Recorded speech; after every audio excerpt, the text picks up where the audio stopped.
But I think a really interesting thing to talk about is not what Nietzsche thinks we should be doing, but something he thinks we shouldn't be doing.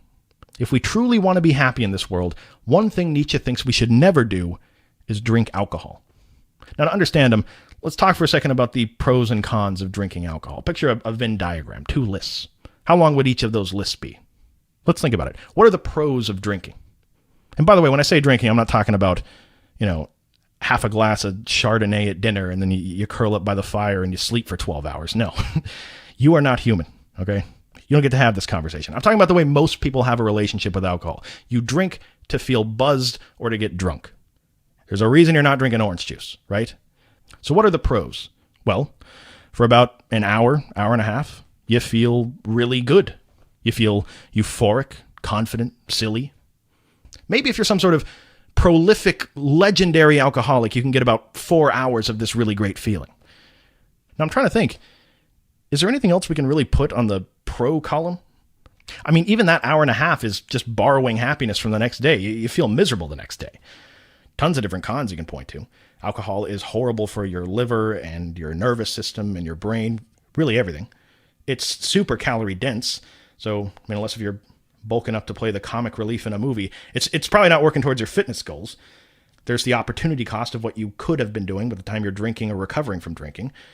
There's the actual monetary cost of it. I mean, even if you're going down to Costco and getting a 55-gallon drum of the stuff, it's still a lot more expensive than water. Consider for a second the fact that we're in a culture where it's not just socially acceptable to drink. You're the weird one if you don't drink. I mean, people think something's wrong with you. It's scary to them. Like your parents were crazy alcoholics. You have some sort of condition. When you look at the sheer prevalence of the behavior, how many people are doing it? There can't just be one pro in the pro column, right? Well, Nietzsche would say, no, of course not. There's another pro. It's a big pro. Probably one of the greatest pros you could ever have in a pro column. Here it is. Drinking alcohol instantly solves all of your problems. Except it doesn't actually solve them. It just makes you feel like all your problems are solved, right? Nietzsche has a famous quote. He says, there have been 2 great narcotics in the history of Europe, Christianity and alcohol. And what he means when he says that is that he sees people all around him all the time. They're denouncing Christians, Oh, these are just weak people. Oh, these are just people that want all their problems solved. They want answers to all of life's unanswerable questions. They're far too weak to ever face the reality of their existence like I do. Brazen. They say this as they throw back another pint of beer. Nietzsche would say, how is what you're doing any different from what they're doing? You're numbing yourself from all the pain that comes along with looking at your place in the world and realizing any shortcomings that you may have. This alcohol tells you that everything's great the way that it is, but in reality, tons of things are wrong. You wish that you could be more confident in social situations. You wish you were more capable of framing your experience in a way where sports games are more interesting to you. You wish you could take yourself less seriously and see the comedy in things and laugh more. Whatever alcohol's doing for you, you're human. You most likely have problems that it's masking.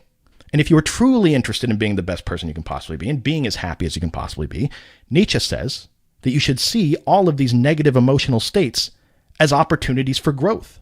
Every single time something comes up in your head like, man, I feel really self-conscious. I really wish I could feel comfortable opening myself up to my coworkers. Instead of drowning that feeling in alcohol and giving yourself instant relief from your problems, sharing everything about yourself to your coworkers, realize that that inner monologue is a tremendous catalyst for becoming the best person you can possibly be. All you're doing is running away from an opportunity to grow. He says an alluring trap to fall into is to use alcohol in the same way he sees people using Christianity, as a means of convincing ourselves that our problems don't actually exist and spending the rest of your life running from the pain of becoming a better person instead of facing your problems head on. I don't think Nietzsche would have been surprised seeing something like Alcoholics Anonymous, and how highly effective that program is for people, considering how it's just saturated with the Christian God. I don't think he'd be surprised by that at all. I mean, I know what people say. Listen, look, I get it. Step 3. Made a decision to turn our will and our lives over to the care of God as we understood him, as you understand him. They'll say your higher power could be anything. It could be a doorknob. It could be a tree. Whatever works best for you. Read the rest of the 12 steps. I mean, good luck making conscious contact with your doorknob, praying that it carry out its will for you and remove you of all your shortcomings. It's the Christian God, all right? And I think it's interesting to think about the fact that Nietzsche probably could have predicted that over 100 years ago. I guess this is what I'm saying. When you look at our culture, you turn on the TV, you can't go 5 minutes without seeing commercials of people laughing and trying to convince you to drink. People laughing with friends. Look at me. I'm a happy, fulfilled person. You want to be like me? Drink some Coors Light. You look at how our culture manufactures these excuses for drinking in basically every situation, Hey, I got a job. Time to celebrate. Let's drink. Hey, I lost my job. Let's drink. Hey, I got married. Let's drink. Hey, I got divorced. Let's drink. You look at our relationship with alcohol, you look at the happiness index of the Western world, and you can't help but wonder if maybe Nietzsche was onto something.